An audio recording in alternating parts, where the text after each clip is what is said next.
Lu tahu nggak sih ada orang yang saking jagonya malusin duit, pemerintah sampai nyerah sama dia, Son. Nyerah? Bener, Son. Jadi orang yang gue ceritain ini itu bernama Frank Bourassa. Jadi si Frank ini itu adalah orang Quebec, Kanada. Dia tadinya adalah seorang pengusaha pabrik rem mobil. Sebetulnya bisnisnya cukup sukses, Son, tapi sayangnya nggak bertahan lama. Akhirnya dijual tuh pabrik remnya, Son. Akhirnya setelah pabrik remnya dijual, dia mikir gitu, gimana caranya bikin bisnis yang lebih gampang dan bisa langsung bikin kaya secara instan. Dia kemudian menemukan sebuah pemikiran di mana pemerintah enak juga ya, tinggal ngeprint kertas terus dibilang itu duit. Lah kenapa gue gak gitu juga katanya. Akhirnya dia memutuskan untuk mencetak uang dolar terbaik yang pernah dibuat oleh umat manusia, Son. Akhirnya Frank kemudian memutuskan untuk belajar selama 1,5 tahun buat bisa bikin uang palsu yang semirip mungkin. Ia kemudian ngemail beberapa pabrik kertas yang ada di berbagai negara di Eropa buat nyari kertas yang sama persis sama yang dipakai US dollar. Sampai akhirnya dia menemukan sebuah pabrik di Jerman yang setuju untuk ngirimin dia kertas. Akhirnya ya dia order kertas tersebut untuk nantinya dicetak menjadi pecahan uang $20.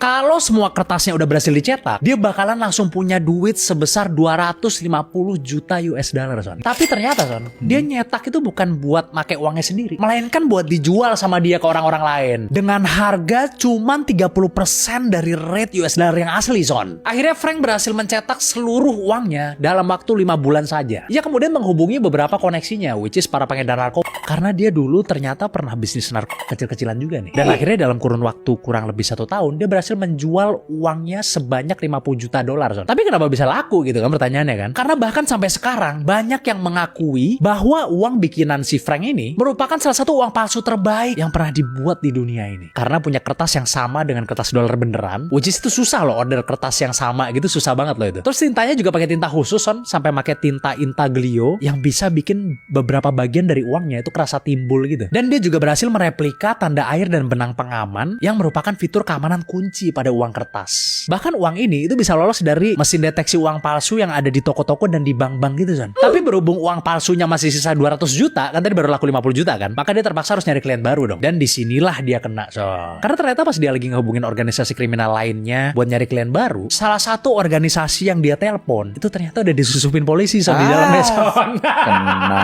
Akhirnya ya si Frank jadi diikutin sama polisi, terus digerebek deh dia di rumah pacarnya. Tapi lo tau nggak, dia ini tuh cuma ditahan berapa lama, Son? Berapa? Cuma 6 minggu, Son. Kok bisa? Jadi sebenarnya dia ini mau diekstradisi awalnya ke Amerika ya kan, dan mau dipenjarain selama 60 tahun, Son, sama Amerika, Son. Tapi ternyata polisi melakukan kesalahan besar, Son. Karena pas awal-awal dia diikutin sama polisi, mereka tuh nggak nemu bukti kalau dia jualin uang palsunya, Son. Hal ini membuat surat izin gerbek polisi tersebut jadi nggak sah gitu kan. Akhirnya ya itu dipakai sama si pengacaranya si Frank buat nego lah sama juri gitu, dan juri setuju bahwa polisi tersebut salah.